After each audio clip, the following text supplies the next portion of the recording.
Figaro. Un autre regard. Anne de Guigné et Aude Cérès. Bonjour Anne de Guigné. Bonjour Aude Cérès. Vous avez publié « Ils se sont si souvent trompés » aux éditions du Rocher. Le sous-titre de votre ouvrage est « 10 grandes erreurs politiques qui ont bouleversé l'économie mondiale ». Aujourd'hui, vous nous parlez de Nicolas Ier et de sa peur de l'innovation.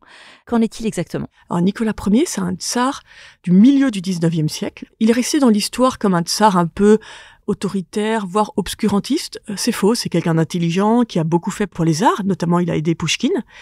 Mais il faut voir, il a grandi, donc il n'était pas vivant, mais c'est un héritage qu'on lui a transmis dans l'immense crainte de la Révolution française, dans un rapport un peu ambigu à l'épopée napoléonienne. On lui transmet beaucoup cette immense peur des révolutions libérales. Et lui, alors qu'il est jeune tsar, il voit arriver les révolutions de 1848 en Europe occidentale.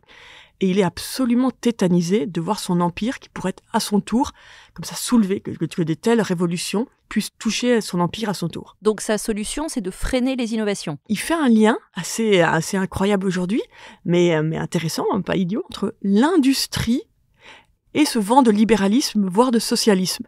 Et donc il a cette idée très surprenante de se dire « Il faut que je stoppe la diffusion de l'industrie dans mon empire, parce que s'il y a moins d'usines, j'aurai moins d'ouvriers, donc les idées libérales, socialistes, se diffuseront beaucoup moins vite.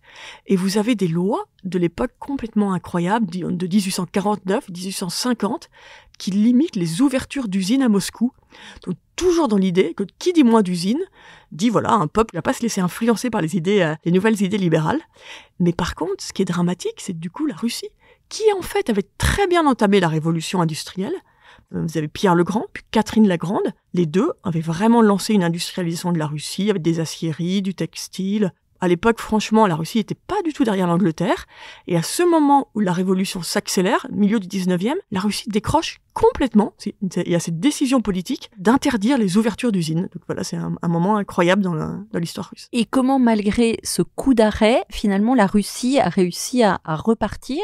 Et on voit finalement qu'en 1917, le pressentiment de Nicolas Ier était quand même assez inexact. C'est-à-dire que la révolution a eu lieu. Après, c'est très facile de refaire l'histoire a posteriori, mais ce qui est sûr, c'est qu'en fait, il y a eu cet arrêt par Nicolas Ier, donc la Russie perd beaucoup de temps. En plus, bon, je vais vous passer les détails, mais avec ses successeurs, c'est un peu une politique de stop and go sur ces questions d'industrie. Et à la fin du 19e, vous avez Alexandre III, puis Nicolas II, qui ont un très bon ministre de l'économie, Sergueï Vite, qui, lui, voilà, a vraiment compris qu'il n'y a pas le choix, qu'il faut faire émerger une classe moyenne, ça va passer par l'industrialisation, et surtout qu'il faut que la Russie tienne le choc de cette course internationale économique. Et donc, ce ministre de l'économie va accélérer à tout va l'industrialisation de la Russie. Et au final, des tonnes d'usines vont apparaître partout à Saint-Pétersbourg et à Moscou.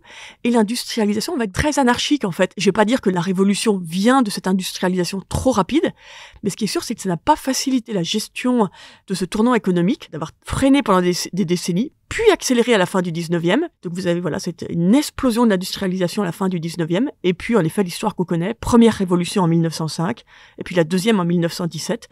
Et surtout, l'incapacité de faire émerger, en fait, une classe moyenne. Vous avez vraiment un pays totalement divisé entre la classe ouvrière liée à l'industrie, et puis la grande aristocratie, et puis le monde des banquiers, de la haute bourgeoisie qui émerge à ce moment-là, mais très peu de classe moyenne. Une erreur politique très intéressante. Merci beaucoup Anne de Guigné. Je rappelle que votre ouvrage s'intitule « Ils se sont si souvent trompés » aux éditions du Rocher, et on y trouve 10 exemples d'erreurs politiques. À bientôt.